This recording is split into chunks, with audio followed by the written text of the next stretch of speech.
বড়ইয়ের আচার বানাচ্ছি গুড় দিয়ে। এটা অনেক দিন খাওয়া হয় না, এটা আমার অনেক পছন্দ। এটা দিয়ে দিলাম, এই যে বড়ইগুলা এখন ফুটতেছে আর এক একটা ফেটে ফেটে যাচ্ছে।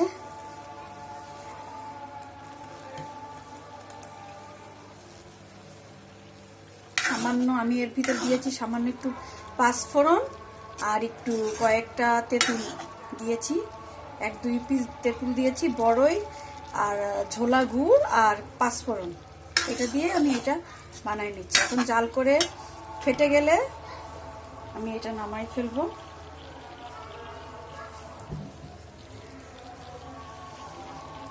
আমার বড়ইগুলো প্রায় হয়ে গেছে, এখন আমি বন্ধ করে দিব, আর একটু হলে বন্ধ করে দিব।